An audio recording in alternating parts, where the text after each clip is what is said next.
Once, on a beach so wide it seemed to touch the sky, lived a tiny grain of sand. Her name was Sandy. She was no bigger than the tip of a pin, a tiny sparkling speck among billions and billions of other grains of sand. The whole beach was a giant sleepy blanket of her brothers and sisters, and every day they would lay together, warming in the sun. The world for Sandy was a soft, shifting place. When the wind whispered, she and all her neighbors would lift and dance in a swirling cloud, like tiny golden dust motes in a sunbeam, before settling in a new spot. When the waves hushed their way up the shore, she would be gently tumbled, rolling over and over in the cool, foamy water. It was a peaceful life, a quiet life. But Sandy, the tiny grain of sand, had a big dream. Far down the beach, where the sand met the grassy dunes, something magical stood. It was a sandcastle. But it wasn't just any sandcastle. It was a magnificent castle, with tall towers that reached for the sun and wide walls that looked strong and safe. It was being built by a little girl who came to the beach every day. Sandy would watch from afar. She saw the little girl patting the walls and carving little windows. The castle was beautiful, made from the same sand as Sandy herself. But Sandy felt, deep in her tiny self, that it could be even more wonderful. And more than anything, more than dancing in the wind or tumbling in the waves, Sandy wanted to be a part of it. She didn't want to be just one of a billion tiny grains on the endless beach. She wanted to be a part of that magnificent castle, a part of something bigger. One sunny afternoon, a particularly strong, warm breeze began to blow. It swirled across the beach, a playful, invisible giant. It lifted thousands of grains of sand into the air, and Sandy was one of them. Higher and higher she flew, a tiny passenger on a current of air. The beach below became a huge, golden map, and the waves looked like wrinkly blue lines. It was a little scary but a little exciting too. She felt she was finally going somewhere. And so, with a hopeful little wiggle, Sandy, the tiny grain of sand, drifted on. She floated on the breeze, over dunes and past little tufts of grass, until the wind grew tired and gently set her down. Plink! She landed softly, not on the familiar soft sand, but next to something huge and smooth and incredibly bright. It was a color Sandy had only ever seen in the sun itself. It was a brilliant, happy yellow. A warm, cheerful yellow like a field of dandelions. It was the color of laughter on a summer day. She had landed right beside a big plastic bucket. It was the little girl's bucket, left behind on the sand. It glowed with such a sunny, wonderful light. Sandy thought that a color this happy belonged on the magnificent castle. But what could a tiny grain of sand do? The bucket was like a giant mountain next to her. She wiggled closer, feeling the smooth, warm plastic. How could she ever let the little girl know about this wonderful yellow treasure? Just then, another puff of wind, smaller this time, came scurrying along the sand. It was just strong enough to lift Sandy up over the lip of the big yellow bucket. She tumbled down inside, landing with a soft little poof on a pile of other sand grains who had also found their way in. It was cozy inside the yellow bucket. The world outside was gone, and everything was bathed in a warm, sunny glow. Sandy felt a little flutter of excitement. This was the first step. She had found the yellow. Soon she heard footsteps. Thump, thump, thump on the sand. A shadow fell over the top of the bucket, and the little girl's happy face peered inside. She picked up the bucket, and Sandy felt a lurch as they were lifted into the air. She was moving. She was on her way to the castle. Inside the bucket, Sandy jiggled with joy, bumping gently against the other grains of sand. They were all in this together. The little girl carried the bucket towards the water's edge. But she didn't go all the way to the castle. She stopped, and with a gentle tip, she poured Sandy and all the other sand out onto the damp, cool part of the shore where the waves sighed. Sandy was confused. Weren't they going to the castle? But as she settled on the wet sand, she saw why they had stopped. All around her, half buried in the dark, wet sand, were treasures. They were seashells. And they were a beautiful, brilliant white. It was not the fluffy white of the clouds in the sky, but a pearly, shiny white, like the inside of an oyster or the whitest, cleanest tooth. They shone in the sun, little slivers of moonlight scattered on the beach. Some were shaped like tiny fans, with delicate ridges that Sandy could feel as she rolled beside them. Others were swirly spirals like a frozen whirlwind. The castle needed this color. This clean, bright white would make the towers gleam and sparkle.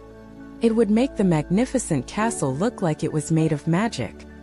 And so, with a hopeful little wiggle, Sandy the tiny grain of sand drifted on, this time pushed by the gentle fizz of a retreating wave. She couldn't lift the big white shells, of course. She was much too tiny for that. But she could do her part. She wriggled and pushed her way towards the prettiest, whitest fan-shaped shell. She nestled right beside it. Then a gentle wave slid up the shore and nudged her again, pushing her towards a beautiful spiral shell. Slowly, carefully, Sandy moved from one white shell to another, almost as if she were pointing them out, gathering them with her presence. The little girl knelt down. She seemed to see what Sandy was doing. She saw the little collection of beautiful white shells, all clustered together. With careful fingers, she began to pick them up, one by one, her face lit with a happy smile. She placed each pearly white shell into her wonderful yellow bucket. Then, with her little spade, she scooped up a big helping of the wet sand, including Sandy, and put them all in the bucket together. This time Sandy knew. They were really going. Cuddled in the sand, surrounded by the smooth coolness of the white shells, all held safely in the bright yellow bucket, Sandy felt a deep sense of peace. She was part of a team. She was helping. They arrived back at the castle. It was even more magnificent up close. Sandy looked up at the highest tower, her dream right in front of her. The little girl began to work. She used the wet sand to build the walls a little higher. Then she took out the beautiful white shells. She pressed them gently into the walls, creating sparkling white windows and pearly white decorations along the tops of the towers. The castle was transforming. It looked alive, shimmering in the sunlight. But the little girl wasn't finished. She stood back, her head tilted. Something was still missing. The castle had walls and windows, but it didn't have a path. It needed a grand entrance. She looked around the beach, her eyes searching. Her gaze fell upon a patch of the beach farther away, near a jumble of dark, wet rocks where the tide left little pools of water. Her face lit up with an idea. She picked up her yellow bucket, which still had Sandy and some sand inside, and walked towards the rocks. As they got closer, Sandy could smell the salty, earthy scent of the rocks and the seaweed. The sand here was different, mixed with pebbles and tiny bits of stone. And here, nestled amongst the dark rocks, were different kinds of shells.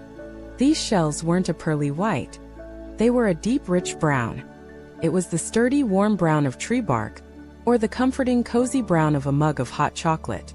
They were thicker and stronger than the delicate white shells, with rough, bumpy surfaces. Some were long and thin, while others were round and patterned with darker brown stripes. This was the color the castle needed for its strong, welcoming path. The little girl set the bucket down. With a gentle tip, Sandy tumbled out once more, this time onto the coarse, pebbly sand near the rocks. Would the little girl be able to find the best brown shells? And so, with a hopeful little wiggle, Sandy the tiny grain of sand drifted on, pushed by the tiniest trickle of water from a tide pool. She did just as she had before. She rolled and tumbled her tiny body right up to the most beautiful brown shell, a sturdy one with handsome stripes.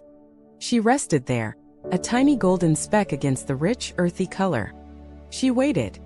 The little girl, following Sandy's lead as if she understood the tiny grain's quest, knelt and picked up that very shell. Then she saw another and another. She gathered a whole handful of the strong brown shells and placed them carefully into her yellow bucket. And for the third time she scooped up Sandy, who was now a very well-traveled grain of sand, and carried her back to the magnificent castle. This was the final piece. The moment had arrived. The little girl knelt before her creation. She took the strong brown shells and began to lay them down, one by one, creating a beautiful winding path that led right to the main gate of the castle. It looked sturdy and important. Then she took the last scoop of sand from her bucket. It was the scoop with Sandy in it. The little girl gently, carefully, poured the sand onto the very top of the highest tower, patting it into a perfect pointed peak. And there she was. Sandy, the tiny grain of sand, had arrived. She was at the very top of the magnificent sandcastle. She could see the whole beach, her home, stretching out in every direction. She could see the shifting golden sands, the blue-green water, and the endless sky. She could see the little girl smiling down at her creation. The castle was complete, and it was more beautiful than Sandy had ever dreamed. It glowed with the warm sand of its walls. It shone with the happy yellow of the bucket resting beside it. It sparkled with the pearly white shells that were its windows. And it looked strong and welcoming with the sturdy brown shell path leading to its door. Sandy was still a tiny grain of sand, but she was not lost in the crowd anymore. She was Sandy, the grain of sand on the top of the tallest tower. She had gone on a journey. She had helped find the colors. She had become part of something so much bigger than herself, something truly magnificent. And as the sun began to set, casting a warm golden light over the beach, she felt a happiness so big it filled her entire tiny being. She was home. The tide began to creep in, whispering at the castle's walls, and Sandy knew that sandcastles don't last forever. But the feeling of being part of something so beautiful, of helping to create it, that feeling would last a very, very long time.